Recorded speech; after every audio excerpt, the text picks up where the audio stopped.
Hello and welcome back to my channel. My name is Ali and here I just talk to myself about books and then someone, maybe you, who may not watch this at a later date. Today I'm going to take you on a little long weekend with me with some friends to North Devon, and yeah, hopefully we'll get some reading done and it'll be nice and cozy and autumnal and cute. We'll see.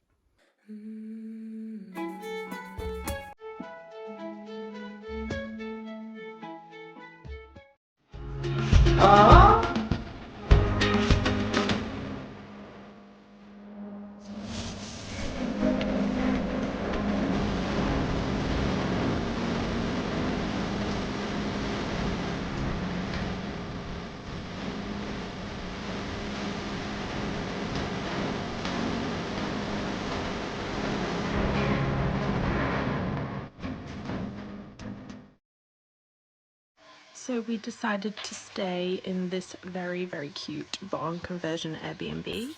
As you can see, the dog is absolutely loving the fact that he gets a whole sofa to himself, and yeah, loved it. So first thing I did was obviously turn on the fake fire and start reading my book and get all cozy. Already loving this weekend at this point, to be honest. And the book I'm reading is House with Good Bones. So the first evening we were there, before it got too dark, we decided to go for a quick walk around the moors. As you can hear, it is absolutely howling with the wind, but so pretty.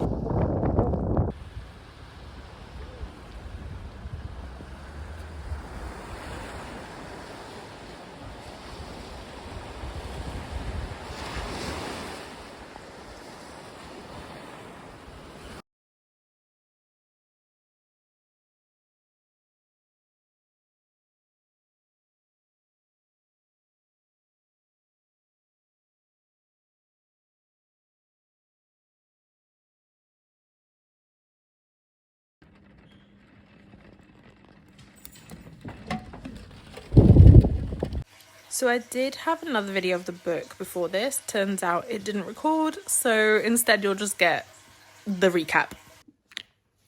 Hello. So everyone's gone for like a 6-hour walk in the rain, and I decided that that's not really me.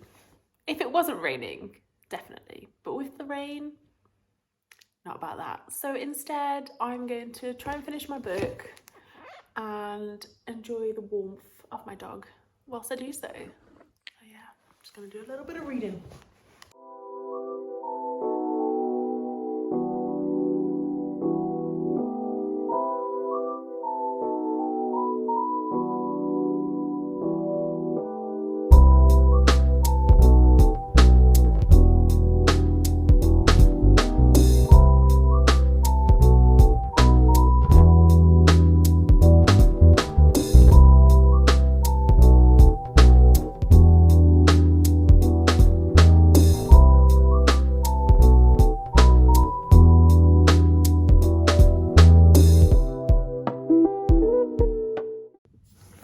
So I just finished A House of Good Bones, which, as I said before, is my first try of T. Kingfisher's writing, and I really enjoyed it. It's quite a short book. I think it's like 250 or just under 250 pages, so it's not like a super developed story, but I really loved it. It was very like eerie, it was very like gothic-y in a very like southern US state type of way, and I really enjoyed it.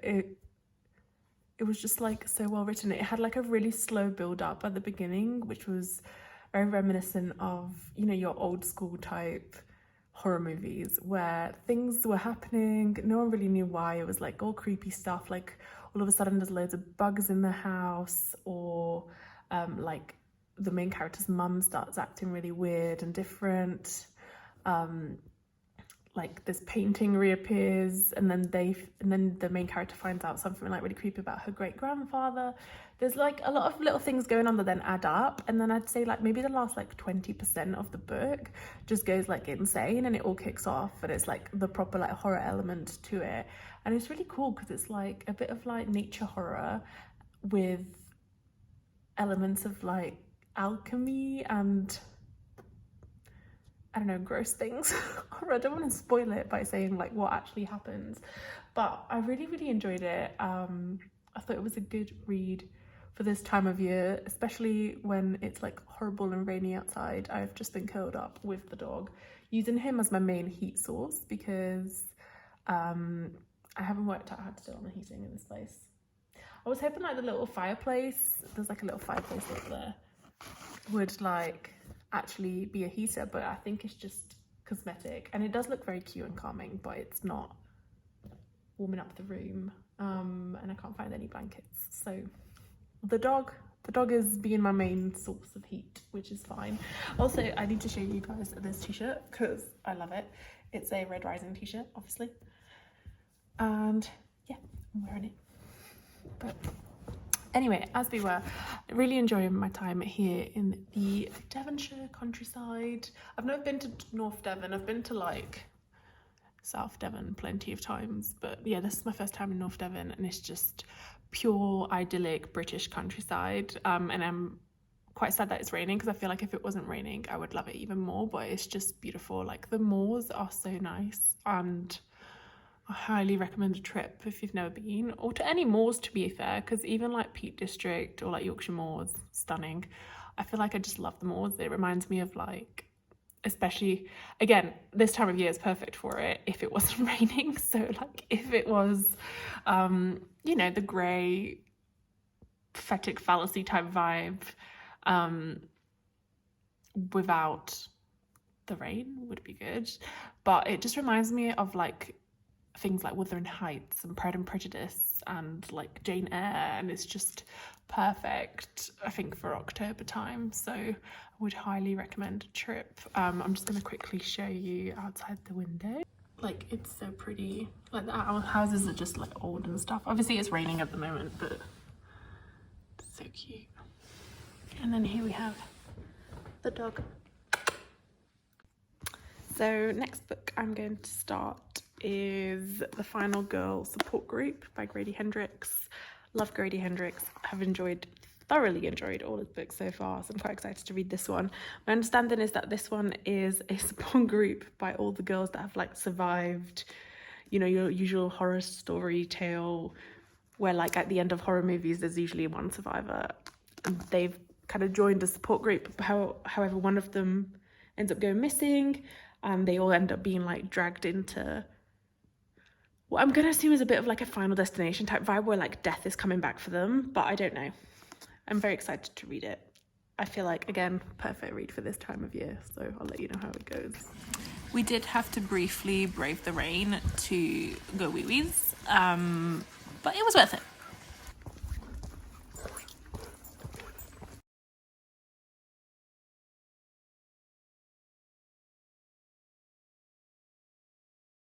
And this is actually the following day. I didn't end up doing a kind of check-in the evening before, but yeah, the following day we decided to go for a nice walk along the coastal path, and it was spitting, but it was so beautiful, and there was like a rainbow the whole time, which was just gorgeous.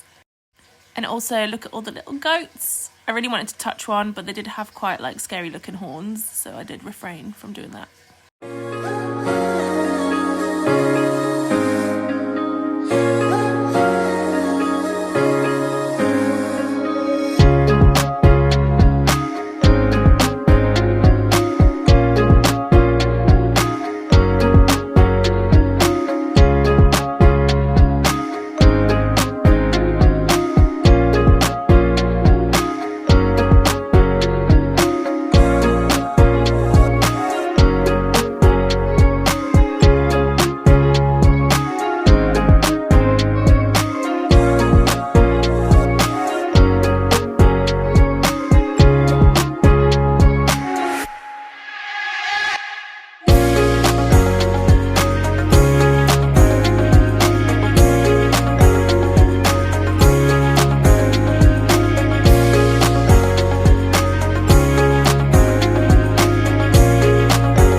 Sorry, because I forgot to update yesterday. I ended up finishing my book, as I said. I think I did do a little wrap-up video, and then I started reading this one, which I read kind of afternoon into the evening, and then got distracted, played like board games and stuff with people, which was really fun. And then I finished this book this morning, was going to film a little bit of a video, but ended up going for like a really nice long walk in the countryside along like a river and some waterfalls, and then also kind of around the coastal path of like North Devon, which was really, really nice. I am incredibly tired. I don't know how anyone has any energy left. I'm so unfit, but really enjoyed it, and I can tell you about the book now. So let me tell you about that.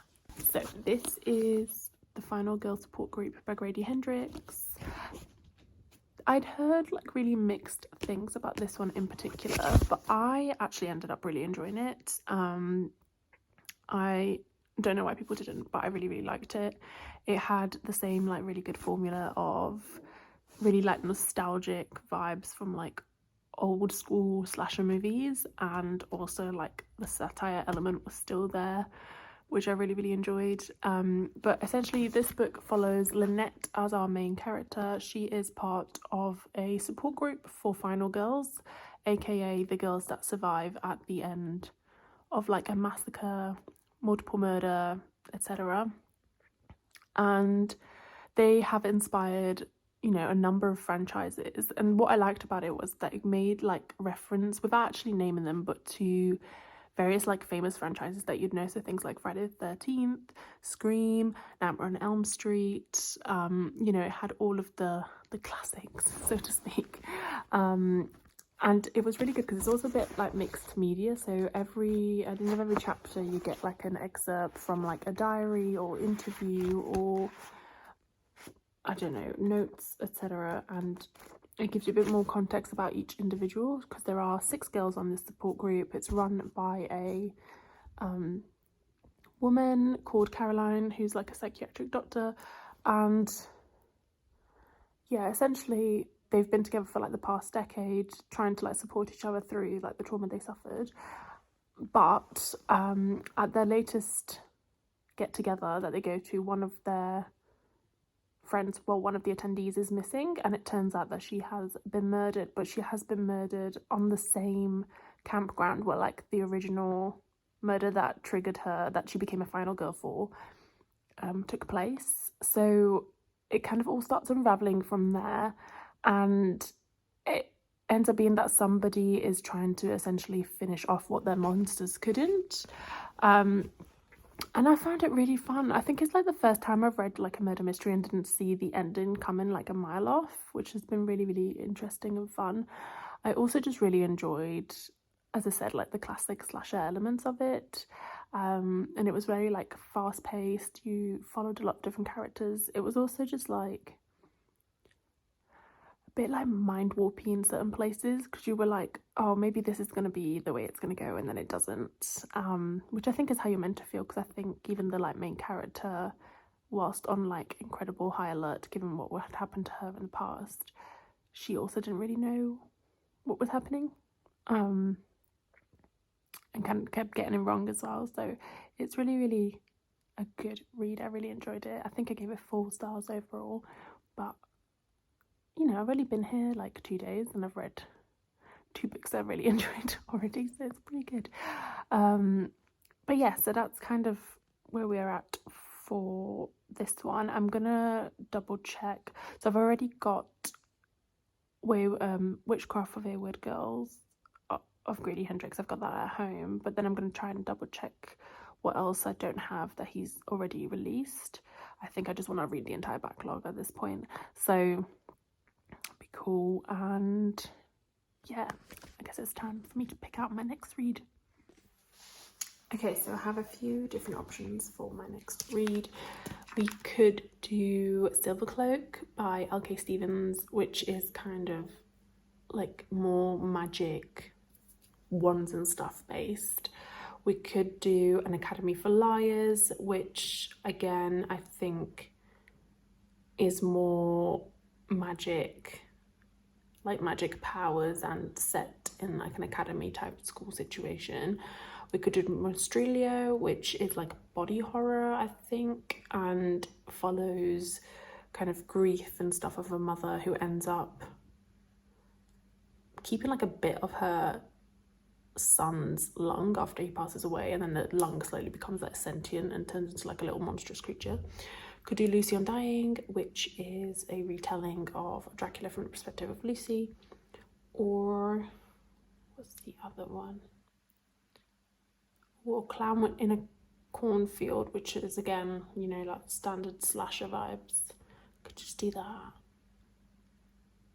But actually, I think I'm going to try Silver Cloak because I feel like I've heard loads about it. I also pre-ordered the special editions. These are all books that I've got at home, but I did pre-order that one from like Fairy Loot, and it is stunning, and I feel like I should read it. So I think I'm going to go for Silver Cloak.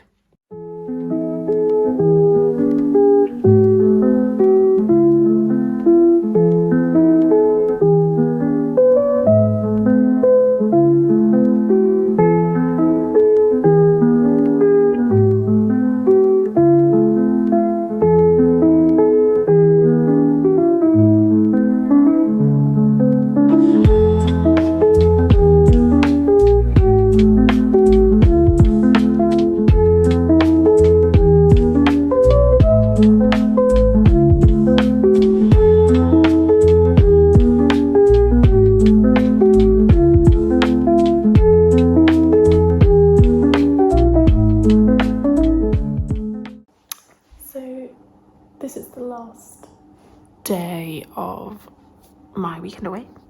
Long weekend. I mean, it's Tuesday now, so whatever. But yeah, just packing up. Gonna leave soon. Drive back to London, and yeah, I've had a really, really good time. Went to a nice pub last night. Had a very nice pub dinner. In terms of books, I've been reading Silver Cloak, and I'm really, really enjoying it. It's basically about this woman who, when she was 6 years old, her parents were murdered by this like group of bad magicians, I guess, called the Blood Moons. And so she's like made it her mission to join the Silver Cloaks, who would like essentially hunt down and stop the Blood Moons, so that she can find out why her parents were murdered. So she's kind of like at the end of like the training to become a Silver Cloak, and she's just gone through kind of the last assessment, but something like weird happened, and now she's basically been asked to go like deep undercover, to the point where like no one else is going to know that she's undercover except for like her handler, essentially. So everyone else is going to think that she's like a traitor, that she's been like let go from the academy, that she like failed, that she has actually like sold herself to the Blood Moons, because she's going to go infiltrate them and be undercover with them. And yeah, I'm really, really enjoying it so far. There's like wands and stuff, like actual magic, and it's really cool. And yeah, I mean, I only started it last night, and I'm already, I think, like 15% through. Oh no, 18% through. So yeah, I feel like even though it's quite a big book, I'm like powering through it because it's so good. I don't want to put it down. But yeah, I'll probably end up doing an update when I get home, and I probably finish this. And yeah, I've had a great weekend, so I hope you've enjoyed my little cozy reading getaway, and all the random videos of like walks and scenery things that I have included for your benefit or my benefit. I don't know, but yeah, also excuse me because I'm so tired. Look at those bags, it's fine. But yeah, so really been a good weekend, and I hope I kind of get to finish this either tonight or over the next couple of days, and I can let you know how I found it. But definitely a good read. I do have a couple more books I'd like to get through before the end of October that are kind of still in that magic, dark, spooky slash film vibe, so we shall see.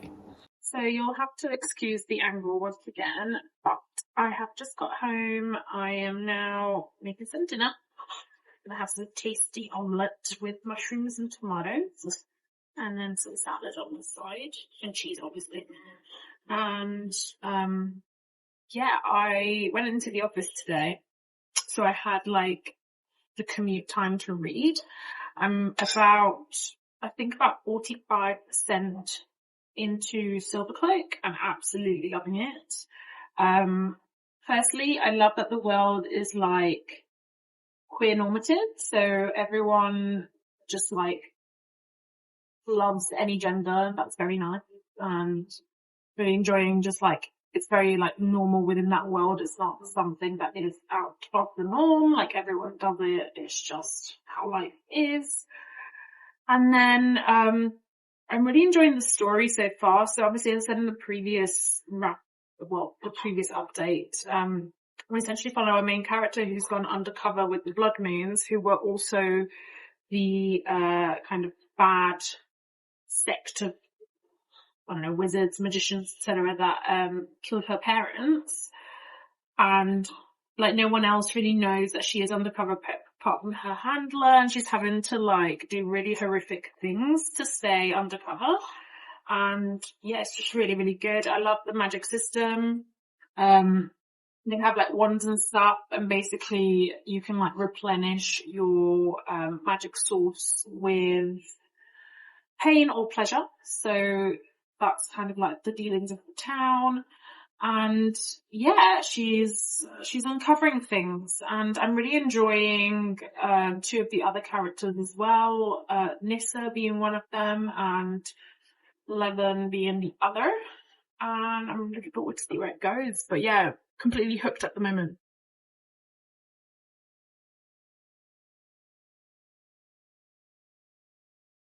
So I have finally finished Silvercloak, so I cannot tell you whether I enjoyed this book, and then we can finish this vlog. But yes, I did really, really like this actually. It's got very, very morally grey characters, both on the bad and the good side. And it's really interesting because I think it talks a lot about kind of how it's very easy to descend into like that villainous character if you're put in a position where you don't have much choice, but also you think you're doing it for like the greater good. So I really, really liked that aspect of it. I also really enjoyed the writing, and I mean, I did kind of breeze through it. I loved like the world and stuff. Now I will say, I don't know if this is just because I have read a lot of like reworked fanfic recently, but this did kind of read a little bit like reworked fanfic in that there was wands, there was that sort of world, there was time travel with like, you know, a magic time dial thing, hourglass. There was dead parents, revenge, and like kind of good wizards and bad wizards. But yeah, I don't think it is. I had a quick Google and I don't see anywhere saying that it is based on fanfic or even like is fanfic. And I think it's just because actually the tropes it kind of follows and things aren't necessarily like unique in terms of like fantasy. However, because of the work that I'm thinking of being so big and kind of monopolizing like that genre, it just reminded me of it. However, saying that, like, it is completely different, and the only similarities are the fact that there are wands, you kind of use Latin-y sounding words, you've got this like warring kind of good side, bad side of wizards and stuff. But other than that, like, I really, really enjoyed it, and I loved how this ended, and I can't wait to read the next one. Like, I really need to know what happens next, because it's almost like it finishes an arc and then you're starting a new one. It's not necessarily a cliffhanger, but it definitely wants me, like, it makes me want to read more, and I can't wait. I just can't wait. It was so good. I really, really enjoyed it. It's not a romantasy, I would say. I definitely think this is fantasy with, I don't even know if it's romance really, with some smut in it, but it's not a romantasy, I wouldn't say. But I really, really enjoyed this, and this is my stunning Fairy Loot edition. I'm so very glad I ordered randomly on a whim, because it's so stunning, and since I did enjoy the book, I'm very glad to have it. And here we have some character art, and some more character art at the back as well. Really, really enjoyed it, and I'm very much looking forward to continuing the Silver Cloak saga. So thank you for watching, and if you enjoyed it, please do pop a like. Let me know if you've read any of the books covered in this vlog and what you thought about them, or anything similar. Let me know your thoughts in the comments down below, and if you would like to see more videos, please do subscribe, and I'll see you soon.